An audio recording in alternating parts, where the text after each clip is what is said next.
Saya ingin menyampaikan sebuah teaching yang berjudul, saya bisa minta tolong PowerPoint-nya ditayangkan. Judulnya sangat mengganggu gembala saudara katanya, yaitu kekecewaan dan penderitaan adalah ujian dari pernikahan. Penderitaan adalah satu kata yang banyak orang berusaha hindari. Bukankah itu yang sebetulnya kita rasakan setiap kali kita mendengar kata itu? Hal yang menarik ketika saya coba memperhatikan tentang dunia pernikahan hari-hari ini, ada sebuah pertanyaan yang saya mau ajukan buat saudara untuk direnungkan tentang mengapa angka perceraian hari-hari ini mengalami kenaikan yang sangat-sangat signifikan. Perceraian ternyata sekarang bukan cuma hanya melanda dunia orang-orang yang tidak percaya, tetapi perceraian juga melanda dunia orang percaya, bahkan dunia hamba-hamba Tuhan. Timbul pertanyaan bahwa mengapa sebenarnya ada banyak orang yang akhirnya memilih perceraian sebagai solusi dari konflik-konflik yang mereka sedang alami di dalam hubungan pernikahan mereka. Ketika saya coba renungkan ini dan dari berbagai konseling, dari berbagai pengalaman-pengalaman orang, maka saya menyimpulkan bahwa ternyata ada satu benang merah di mana orang-orang tersebut berkata bahwa kami sudah tidak kuat lagi untuk menanggung penderitaan ini. Saya tidak tahu, makanya tadi saya katakan bagaimana kabar saudara. Dan yang kedua adalah bagaimana kabar dari rumah tangga saudara. Ketika saya coba merenungkan tentang ada banyak orang yang sedang mengalami penderitaan, konflik-konflik yang sedang terjadi di dalam pernikahan-pernikahan, maka saya diingatkan akan sebuah buku yang ditulis oleh seorang yang bernama Louis Medes. Dia menulis dalam buku ini dan saya ingin coba mengutip apa yang dituliskannya karena yang dituliskannya begitu menarik untuk kita renungkan. Dia katakan bahwa di dalam setiap pernikahan pasti, katakan pasti. Saya ulang. Katakan pasti. Di dalam setiap pernikahan pasti ada penderitaan. Pandangan romantis mungkin mengatakan bahwa pernikahan dibentuk untuk menjadi wadah bermain cinta yang erotis demi kesenangan diri sendiri. Namun mereka menyesatkan karena janji pernikahan Anda adalah janji untuk menderita. Dan Anda telah berjanji untuk menderita bersama dengan pasangan Anda. Pernikahan adalah hidup saling berbagi, bukan cuma harta, bukan hanya suka, tetapi juga duka dan bahkan kesusahan. Saya melihat bahwa banyak pasangan-pasangan yang memulai bahkan sedang mempersiapkan pernikahan. Dan tanpa sadar sebenarnya kita sedang mempersiapkan dan mengharapkan kebahagiaan. Tapi sama sekali kita lupa untuk mempersiapkan penderitaan. Mengapa pernikahan itu juga adalah panggilan untuk menderita? Jawabannya adalah sederhana. Karena di dalam Amsal pasal 27 ayat yang ke-17 jelas firman Tuhan katakan bahwa besi menajamkan besi. Orang menajamkan sesamanya. Mengapa pernikahan mengalami penderitaan? Karena mau tidak mau begitu kita tinggal bersama, begitu kita hidup bersama, apalagi berbeda kepribadian, maka terjadi gesekan, terjadi benturan. Dan gesekan dan benturan itu berakibat kita akan mengalami luka. Luka itulah yang menghasilkan penderitaan yang dimaksud. Waktu saya merenungkan ini maka saya bertanya, apa kira-kira tujuan penderitaan yang Tuhan izinkan di dalam pernikahan-pernikahan yang ada? Waktu saya coba renungkan ini maka ada satu poin yang Tuhan singkapkan kepada saya bahwa ternyata mengapa ada banyak pasangan-pasangan yang sedang mengalami gesekan, mengalami benturan, mengalami penderitaan dan akhirnya mereka berpikir bahwa perceraian menjadi solusinya karena ternyata kita harus memahami bahwa penderitaan kita harus memiliki visi. Bukan cuma gereja yang harus memiliki visi. Bukan cuma hanya perusahaan, bukan cuma hanya kehidupan pribadi kita yang memerlukan visi. Tapi sebetulnya penderitaan-penderitaan pun harus memiliki visi. Karena ketika penderitaan yang kita alami dan kita memiliki visi, maka percayalah penderitaan ditambah visi itu akan menghasilkan kekuatan. Tetapi mengapa ada banyak orang yang mengalami penderitaan-penderitaan di dalam pernikahan, akhirnya mereka berpikir, saya sudah tidak tahan lagi, saya menyerah, saya sudah give up, dan akhirnya kita berpikir perceraian menjadi jalan keluarnya, karena ternyata saya melihat penderitaan kita minus visi. Kalau saudara mengalami penderitaan tanpa saudara memiliki visi, hasilnya adalah keputusasaan. Pertanyaannya, tadi saya katakan apa kira-kira tujuan penderitaan di dalam pernikahan dan Tuhan mengizinkan hal itu. Roma 8 ayat 28 sampai 29. Ayat yang sangat terkenal yang mungkin sudah berulang kali saudara dengar dan baca. Coba saudara perhatikan sekali lagi. Kita tahu sekarang bahwa Allah turut bekerja di dalam segala sesuatu untuk mendatangkan kebaikan, bukan keburukan.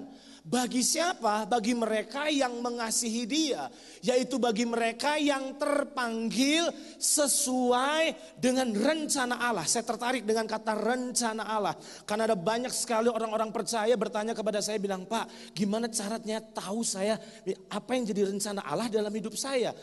Itu yang dipergumulan banyak orang, apa sih rencana Allah dalam hidup saya? Coba saudara perhatikan, apa sih rencana Allah? Kalau saudara lihat di dalam ayat 29, firman Tuhan katakan bahwa sebab semua orang yang dipilihnya dari semula, mereka juga ditentukannya dari semula. Untuk apa saudara? Menjadi serupa dengan gambaran anaknya. Supaya ia, anaknya itu, menjadi yang sulung di antara banyak saudara. Jadi dengan kata lain, apa sebetulnya yang menjadi rencana Allah dalam hidup saya dan saudara? Rencana Allah adalah membuat kita makin hari makin serupa dengan Yesus. Karakter Kristus itulah yang seharusnya menjadi sasaran dari setiap kita. Pertanyaannya adalah bagaimana caranya untuk kita bertumbuh dalam keserupaan dengan Kristus? Apakah cukup menyanyi lagu, Ku mau sepertimu Yesus? 10 kali langsung saudara berubah dan bertumbuh menjadi serupa dengan Yesus. Saya tertarik satu kali ketika saya belajar bahwa ternyata kata karakter itu berasal dari akar kata bahasa Latin yang berarti dipahat. Saya tidak tahu saya sudah cerita di sini atau belum, tapi satu kali ada seorang pemahat sedang berjalan-jalan dan dia melihat ada satu bongkahan batu besar. Langsung dia bawa ke rumahnya, langsung dia ambil alat pahatnya dan dia mulai pahat. Setelah dia selesai pahat, akhirnya jadilah sebuah patung yang sangat indah. Satu hari saudaranya atau kenalannya datang dan lihat patung yang begitu luar biasa itu dan begitu kagumnya sampai dia bilang gini, gimana caranya kamu bisa buat patung seindah ini? Lalu jawaban dari pemahat ini simpel banget. Dia bilang begini, saya enggak buat patung itu. Patung itu sebenarnya sudah ada di dalam batu itu. Yang saya hanya lakukan adalah membuang bagian-bagian yang tidak perlu. Saudara percaya bahwa di dalam diri kita ada potensi keserupaan dengan Kristus? Saya ulang sekali lagi. Saudara percaya bahwa di dalam diri kita ada potensi keserupaan dengan Kristus? Masalahnya mengapa keserupaan dengan Kristus tidak nyata, tidak terwujud? Jawabannya karena karakter Kristus untuk makin nyata itu butuh dipahat. Pertanyaannya adalah kalau saudara jadi batu itu dan begitu tangan pemahat itu mulai mencongkel, pertanyaannya adalah bukankah itu namanya penderitaan? Mengapa Tuhan mengizinkan penderitaan di dalam pernikahan? Jawabannya, demi terwujudnya keserupaan dengan Kristus dalam hidup kita. Beberapa hari lalu saya disadarkan Tuhan bahwa ketika saudara sedang merasakan rasa sakit dalam hubungan-hubungan saudara, sebenarnya itu adalah bukti bahwa Tuhan sedang mencongkel bagian-bagian yang tidak perlu dalam diri saudara. Kita harus memahami bahwa keserupaan dengan Kristus tidak terjadi dengan sendirinya. Keserupaan dengan Kristus adalah hasil dari respon yang benar. Setiap kali kita mengalami benturan dan gesekan, Berapa banyak keserupaan dengan Kristus tidak kunjung terwujud dalam kehidupan kita. Karena begitu kita mengalami benturan, gesekan dan luka. Padahal luka itu harus dialami, harus dilewati demi tumbuhnya keserupaan dengan Kristus. Banyak kali kita responnya salah. Kita menghindar, kita menjauh. Dan akhirnya apa yang terjadi? Tidak tumbuhnya keserupaan Kristus dalam kehidupan kita. Di dalam perjalanan hari Jumat dari Cirebon menuju ke Bandung, saya merenungkan materi ini dan tiba-tiba Tuhan ingatkan saya ada satu kalimat yang tergiang di dalam pikiran saya dan ini memberkati saya dan saya mau bagikan buat saudara. Jangan pernah berdoa atau berusaha untuk mengubah satu keadaan atau seseorang yang sedang Tuhan pakai untuk mengubah diri kita.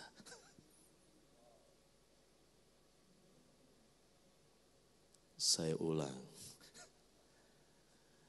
Jangan pernah berdoa dan berusaha untuk mengubah satu keadaan atau seseorang yang sebenarnya sedang Tuhan pakai untuk mengubah diri kita. Sadarkah saudara bahwa dalam gesekan-gesekan yang sedang kita alami, yang kita rasakan itu sebagai penderitaan. Padahal sebenarnya itu adalah tangan Tuhan yang sedang membentuk hidup kita. Berapa banyak ketika benturan-benturan itu diizinkan terjadi, maka yang menjadi respon kita adalah kita berdoa. Bahkan mungkin ada banyak orang yang mengambil doa puasa supaya pasangannya berubah, supaya keadaannya berubah. Padahal at the same time pada saat itu Tuhan justru sedang pakai mereka seperti alat pahat yang membentuk kehidupan kita. Kita berdoa, kita berusaha, berupaya dengan segala tenaga. Dan akhirnya apa yang terjadi? Kita kecewa. Kita pikir Tuhan tidak mendengar doa kita. Padahal pada saat itu Tuhan sebenarnya sedang bekerja untuk mewujudkan rencananya atas hidup kita. Kalau saudara terus berdoa, solusinya bukan berdoa. Solusinya adalah bersyukur dan rela. Ada banyak kali doa-doa kita adalah bentuk pemberontakan terhadap proses Tuhan dalam hidup kita.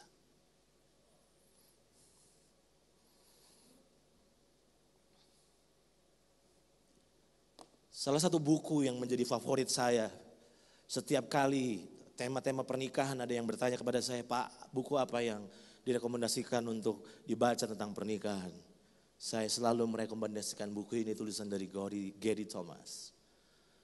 Dia menulis dalam buku ini, dia bilang, jika tujuan pernikahan hanyalah semata-mata untuk menikmati hasrat bercinta dan membuat saya bahagia, maka saya harus mencari pasangan yang baru setiap 2 atau 3 tahun sekali. Namun jika saya ingin Tuhan mentransformasi hidup saya secara menyeluruh, maka saya harus berkonsentrasi untuk mengubah diri saya dan bukannya mengubah pasangan saya. Bahkan dapat dikatakan, makin sulit pasangan saya, makin besar kesempatan untuk saya bertumbuh. Terima kasih untuk pasangan sulit. Walaupun waktu saudara mengatakannya, sangat sakit mengatakannya. Semakin sulit, semakin tangan Tuhan sedang turut aktif bekerja untuk mengerjakan dan menumbuhkan keserupaan Kristus dengan kehidupan kita. Kalau memang penderitaan itu tidak bisa dihindari, maka apa kira-kira solusi dari penderitaan yang dialami dalam pernikahan? Karena waktunya cepat, saya harus mesti bergerak cepat. Nanti di kebaktian kedua mungkin akan lebih santai. Saya terinspirasi dengan kejadian dan peristiwa yang dialami oleh Titi DJ dan Ovi. Udah lama sekali peristiwanya. Mereka menikah di Mekah pada tanggal 23 Mei 2007. Dan apa yang terjadi? Mereka menyampaikan berita perceraian kepada media pada hari Selasa 2 Agustus 2011. Berarti pernikahan hanya berapa lama? 2007 hanya bertahan sampai 2011. Kalimat yang mereka ucapkan sungguh membuat saya berpikir. Mereka katakan 4 tahun kami jalani. Dan akhirnya kami harus berbesar hati mengakui bahwa kami tidak punya kekuatan lagi untuk berjuang bersama. Saya tertarik dengan statement, kami tidak punya kekuatan lagi. Apa solusi penderitaan dalam pernikahan? Solusinya adalah menurut saya, dibutuhkannya stamina rohani untuk mempertahankan dan membangun pernikahan. Selama ini kita selalu berpikir bahwa solusinya adalah komunikasi, saya setuju. Solusinya adalah bertumbuh untuk menjawab pasangan, saya setuju. Tapi ada satu hal yang sering kali dilupakan, bahwa ternyata untuk kita bisa menanggung penderitaan di dalam pernikahan itu butuh stamina rohani. Berapa banyak apa yang terjadi, secara jujur saya melihat berapa konflik-konflik yang terjadi yang belum terselesaikan. Itu ternyata akarnya karena sering kali apa yang terjadi, kita sangat kedodoran di dalam stamina rohani kita. Saya tertarik tadi pagi Tuhan ingatkan ini dalam 2 Korintus 11 ayat 23 sampai 27. Ini adalah daftar penderitaan dari Rasul Paulus. Rasul Paulus memang tidak menikah. Tapi kalau saudara lihat di dalam 2 Korintus 11 ayat 23 sampai 27. Itu daftar penderitaan yang kalau saudara alami, saudara pasti putus asa dan ingin bunuh diri. Jadi kalau ada beberapa di antara saudara yang sedang alami beban berat dan saudara ingin bunuh diri, saudara harus malu terhadap Rasul Paulus. Nanti saudara bisa baca, karena singkatnya waktu maka saya tidak akan bahas kata per kata. Tetapi Paulus mengalami penderitaan yang amat hebat. Tapi pertanyaannya adalah mengapa dia tidak tawar hati? Mengapa dia gak putus asa? Jawabannya adalah ini. Karena 2 Korintus 4 ayat 16 sampai ayat 17 bilang begini. Sebab itu kami tidak tawar hati. Tapi meskipun manusia lahiriah kami semakin merosot. Namun manusia batiniah kami dibaharui dari sehari ke sehari. Ayat 17. Sebab penderitaan ringan yang sekarang ini. Kalau tadi saudara baca itu jauh dari ringan. Dilempar batu, karam kapal, dia lihat ringan. Sebab penderitaan ringan yang sekarang ini mengerjakan bagi kami kemuliaan kekal yang melebihi segala-galanya, jauh lebih besar daripada penderitaan kami. Saudara percaya bahwa penderitaan yang saudara sedang alami dalam hubungan suami istri, hubungan orang tua dengan anak adalah penderitaan yang sedang mengerjakan kemuliaan kekal? Pertanyaannya adalah, pernahkah saudara berpikir yang sebenarnya kita butuhkan bukanlah beban atau masalah yang diperingan, tapi manusia batinnya yang bertumbuh terus kedewasaan dan kekuatannya.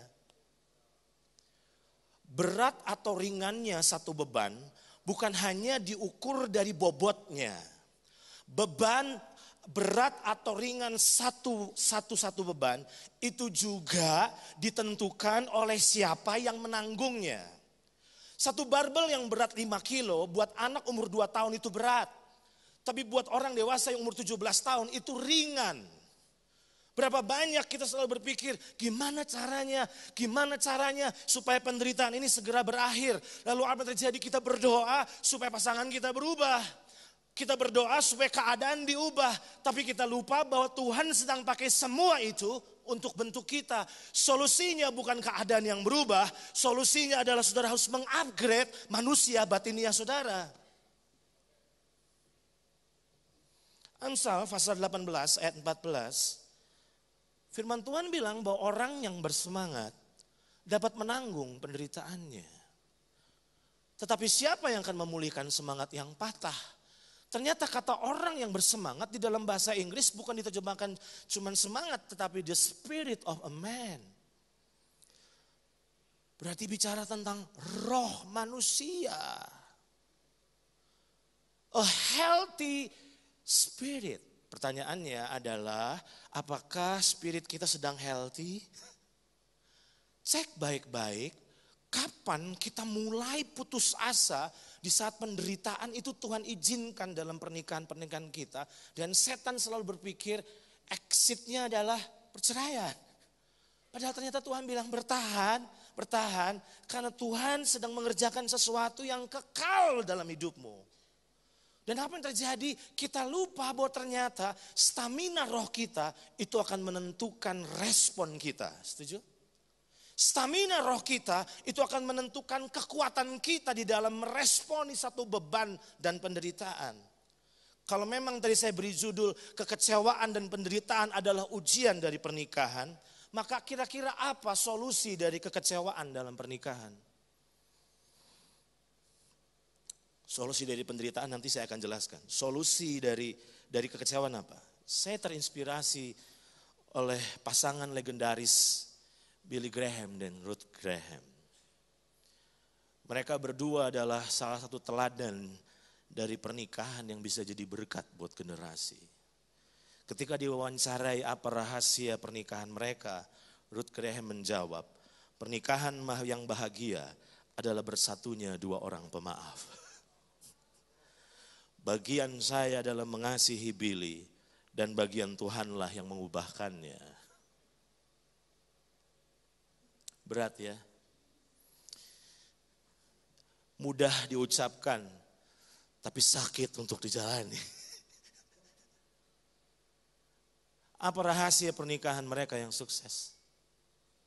Bersatunya dua orang pemaaf. Ada hal yang menarik yang saya renungkan, bahwa kalau saudara lihat Efesus pasal 4 ayat 26 sampai 27, firman Tuhan bilang apabila kamu menjadi marah, janganlah kamu berbuat dosa. Janganlah matahari terbenam sebelum padam amarahmu. Dan janganlah beri kesempatan kepada iblis. Terjemahan bahasa Indonesia sehari-hari, kalau kalian marah, janganlah membiarkan kemarahan itu menyebabkan kalian berdosa. Janganlah marah sepanjang hari. Mengapa Tuhan memberi durasi kita marah? Itu sebabnya saya selalu katakan, bahwa jangan marah jam 5 sore. Aduh, itu paling tidak enak. Karena durasi saudara marah cuma 1 jam. Marahlah jam 5 pagi, saudara bisa menikmati dengan sangat puas kemarahan saudara dalam tempo 12 jam. Pertanyaannya, mengapa Tuhan tahu bahwa manusia kita ini bisa marah. Tapi Tuhan ingatkan jangan sampai kemarahan itu berlarut-larut. Itu sebabnya saya mencatat di sini, menabung uang membuat kita kaya. Tetapi menabung kekecewaan membuat kita hancur. Berapa banyak tanpa sadar kita simpan kecewa, kita simpan kecewa, kita simpan kecewa, kita simpan kecewa. Makanya saudara jangan kaget kalau ada pasangan-pasangan yang konfliknya setelah ditanya, kenapa sih bisa ribut dan diceritakan masalahnya sepele. Masalahnya bukan sepele, karena kekecewaan-kekecewaan sudah terpendam, itu cuma hanya jadi pemicu. Ingat baik-baik, tabunglah uang sebanyak-banyaknya. Tapi jangan pernah menabung kekecewaan. Karena itu akan sangat menghancurkan hidup kita. Penderitaan adalah ujian pernikahan. Kekecewaan adalah ujian dari pernikahan. Sekarang, pernahkah saudara berpikir bahwa kekecewaan memaksa kita untuk mengevaluasi harapan-harapan kita? Saya ulang. Sadarkah saudara ketika saudara kecewa dengan seseorang, yang saudara lakukan adalah saudara harus belajar segera mengevaluasi harapan-harapan saudara. Berapa banyak kita terus berharap, padahal jangan-jangan Tuhan ingin supaya kita mengevaluasi harapan kita. Jelas gak? Sampai di sini contohnya, saudara berharap sama orang dan saudara kecewa. Padahal Tuhan udah bilang jangan berharap sama orang, berharaplah sama Tuhan. Berarti dengan kata lain kalau saudara kecewa, itu adalah saat yang tepat untuk saudara mengevaluasi harapan-harapan saudara. Apakah harapan saya terlalu berlebihankah? Apakah harapan saya terlalu tinggikah? Apakah harapan saya realistiskah? Pertanyaan-pertanyaan itu harus kita tanyakan kepada diri sendiri. Karena kalau saudara tidak mengevaluasi, maka saudara terus akan terbenam dan terpuruk di dalam kekecewaan.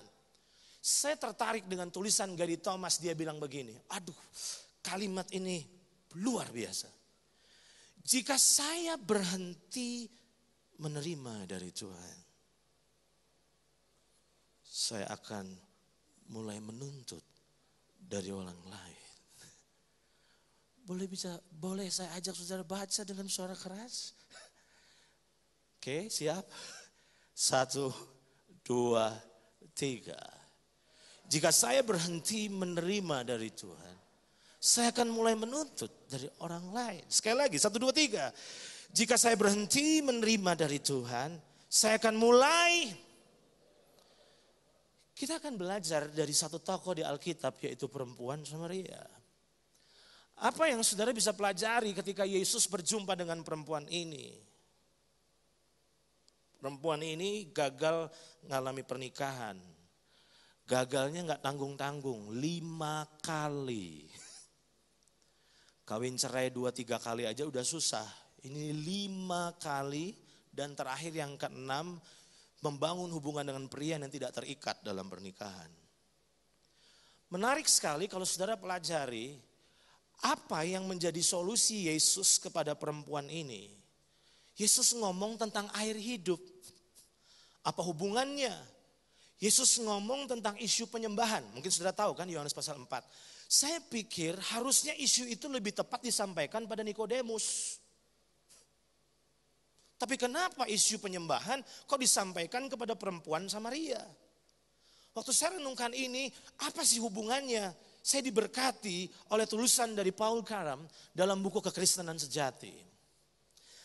Dia menulis hal yang luar biasa. Saya pikir saya harus muat ini untuk memberkati saudara. Dia bilang begini, kesepian adalah sebuah problem rohani. Kasih manusia saja tidak dapat menyembuhkan kesepian.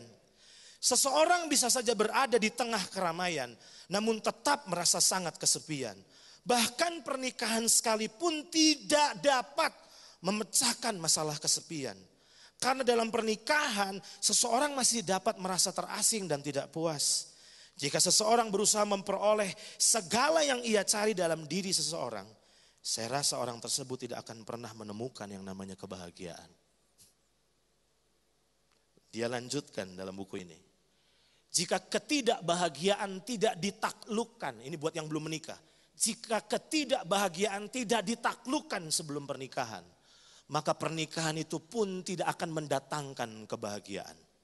Karena satu problem rohani yang belum dibereskan dibawa masuk dalam pernikahan itu. Kesepian, luar biasa kalimatnya. Kesepian adalah satu kebutuhan yang lebih lagi akan Allah. Bukan orang, bukan kasih dari pasangan. Tapi kesepian ternyata adalah satu kebutuhan yang lebih lagi akan Allah. Hanya Tuhan sendiri yang dapat memenuhi kekosongan hati kita. Jika kita kesepian atau tidak bahagia, kita perlu mendekatkan diri kepada mempelai surgawi kita. Alkitab menyatakan kamu lengkap di dalam Dia. Pernikahan itu sendiri tidak membuat siapapun menjadi lengkap atau sempurna. Karena kesempurnaan hanya ditemukan di dalam Kristus. Saudara bisa ikuti kenapa saya beri judul penderitaan dan kekecewaan adalah ujian dari pernikahan.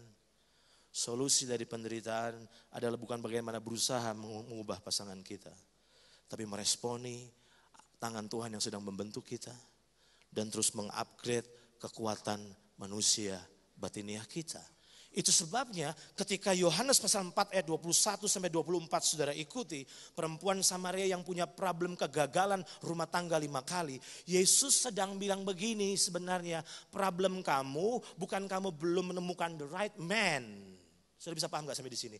Problemmu itu karena engkau berharap kepada sesuatu yang salah. Itu sebabnya Yesus bilang gini, aku menawarkan air hidup buat kehausanmu. Berapa banyak orang-orang ingin menikah karena mereka bilang begini, saya kosong. Saya mau katakan, kekosonganmu hanya dirancang, hanya bisa dipenuhi ketika engkau berjumpa dengan Tuhan. Berapa banyak penderitaan kita menjadi malapetaka, menjadi tragedi. Karena kita berharap apa yang hanya bisa dilakukan oleh Tuhan dalam hidup kita. Mengapa Yesus berbicara mengenai penyembahan kepada perempuan Samaria itu? Jawabannya, karena menyembah di dalam bahasa Inggrisnya adalah proskuneo. Tentu saudara pernah belajar bahwa proskuneo adalah bicara mencium. Artinya, saya mau katakan, solusi dari rasa haus kita adalah keintiman dengan Tuhan. Saya minta pemain musik bisa tolong maju ke depan. Saya akan akhiri dengan statement Ruth Graham. Nanti saya akan lanjutkan di kebaktian kedua. Dia katakan, jangan menuntut suamimu untuk atau istrimu menjadi seperti Yesus. Jangan berharap ia memberimu rasa aman, kegembiraan, kedamaian dan cinta yang hanya dapat diberikan Allah kepadamu. Saya berharap pesan ini menolong dan memberi harapan buat saudara. Pesan ini memberi visi dalam penderitaan yang saudara sedang alami. Bahwa penderitaan yang sedang kita alami dalam pernikahan adalah diizinkan Tuhan untuk semakin mengupgrade karakter kita. Doa saya, mari datang pada Tuhan. Upgrade rohmu, kuatkan manusia rohmu. Karena tantangan ke depan semakin berat. Karena hanya orang yang manusia rohnya kuatlah yang bisa menanggung penderitaan demi penderitaan. Kalimat saya terakhir, Jangan pernah berdoa dan berusaha mengubah orang yang sedang dipakai Tuhan untuk mengubah hidup kita. Selamat menikmati Tuhan lebih lagi. Mari kita bangkit berdiri.